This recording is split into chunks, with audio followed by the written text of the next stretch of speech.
the United States and Iran have played this sort of courtly game with each other, where the Iranians try to twist the American tail, but they've never wanted a more general regional war because they would lose it. We'll talk about the piece that you've written for the Sunday Times in a moment, because it is a really interesting look at the relationship between Iran and the United States. But I'm interested, first of all, to get your response to these third joint strikes between the US and the UK on Houthi rebels in Yemen. I mean, presumably you were expecting further strikes. Yes, it was inevitable that the campaign against the Houthis' own attacks on shipping would go on. Whether they'll be successful or not, they do seem to have had a sort of containment role, because the Houthis have not launched the sort of attacks that they might have and they would have liked to. So I would have expected that to go on.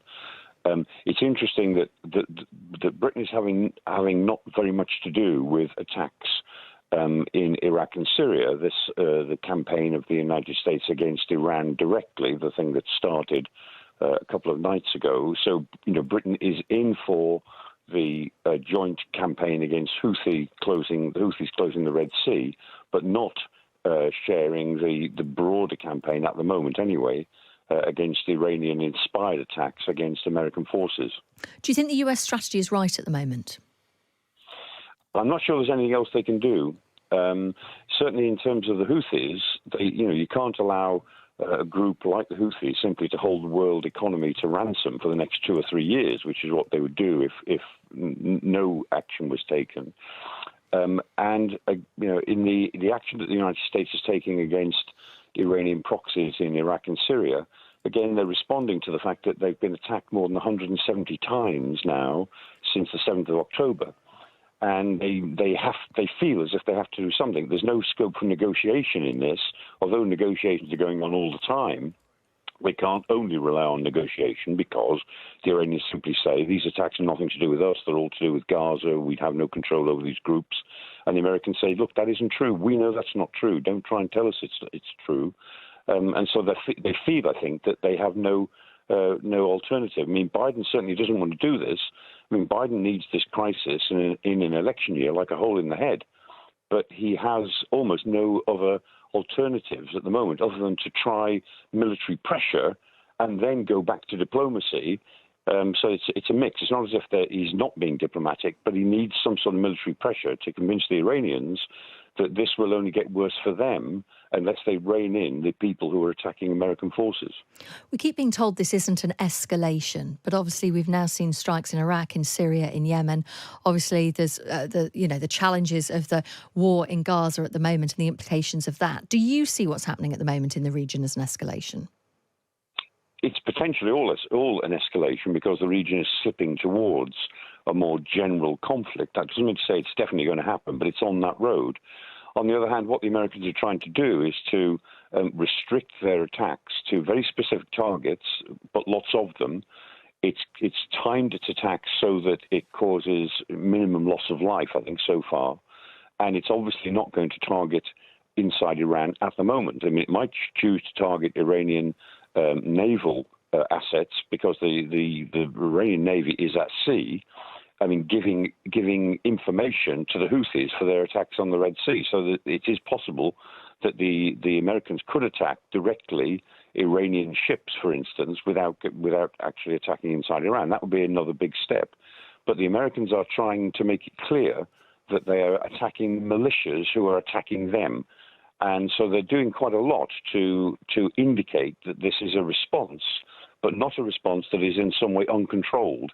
And so far, that they've made it clear that they can attack more or less anywhere in the region, but they're choosing to attack only the militias and only the facilities of the militias. They're not going for personnel as such. They're trying to destroy the radars, the fixed sites, the storage sites. They're trying to hurt the militias as an indication that this will get worse if you don't think again. You've written in the Sunday Times today the history between Iran and US over the years. Just remind us about the tensions that have been going on for well over 4 decades. Yes, I mean, it even goes back to the earlier crises whereby the Western world, Britain and America primarily, but Britain alongside it, installed the Shah of Iran. in Iran. I mean, even 20 odd years before the Iranian Revolution. But the revolution of 1979 began as extraordinarily anti-American, anti-Shah, anti-American. And at the very beginning, the Iranian students took 52 hostages in the American embassy and held them. That was in the presidency of Jimmy Carter. And Carter tried a rescue mission, the famous Desert One mission of 1980, which went terribly, terribly wrong. And that whole thing was a fiasco. And that Carter always felt cost him the election. And from then on, the United States and Iran have played this sort of courtly game with each other, where the Iranians try to twist the American tail, but they know they do not want, they've never wanted a more general regional war, because they would lose it if they ever went into a regional war. They almost came to grief in the Iraq-Iran war, which is not to do with the United States, but the Iranians were defending themselves against Saddam Hussein, who attacked them just a few months within a year of the Iranian Revolution of 1979. But 1980, he launched an attack on Iran, much smaller country, of course, Iraq. But that war killed over 800, almost 900,000 people over a course of 8 years. And that shocked the Iranian regime. And they've always been wary of general war because of that. But equally, they can't resist the idea that they can, as it were, tweak America's tail. They can fight a war, a sort of guerrilla terrorist war across the region in order to develop their own influence. And it also suits, to some extent, doesn't it, Iran, to have the Americans to criticise, to say that they hate us, because it distracts from the real problems that Iran has at home, with a population who are at times, and it has been quashed to some extent, but at times rising up against them. Oh, absolutely. Yeah, the Iranian regime is very narrowly based now. It's a theocratic dictatorship. It's very ruthless. I mean, one of the phrases I always have for it is that it is a security service that has a government working for it, rather than a government that has a security service working for it. It's driven by its security forces and by its army. And as I think I'll point out in the article, 4 million Iranians live outside Iran, and half of those 4 million live in North America. I mean, people in Iran, young people in Iran, so many of them have links into family and friends who live in the United States. And the influence of Western liberalism can't be suppressed amongst a very young and well-educated, very sophisticated young population. So the Iranians have got a real problem. The Iranian regime has got a problem. And yet every Friday at prayers, they chant death to America every Friday. And so they have to maintain America as the great Satan in order to justify so many of their own policies. And of course, everything that goes wrong for them domestically, because Iran is a rich country intrinsically, but they don't run it very well and they don't organize it very well. And so everything that goes wrong, they blame on the outside world. They blame it on America. They blame it on sanctions. So America is an intrinsic part of them staying in power, the fact that they can blame the United States because it's the great Satan.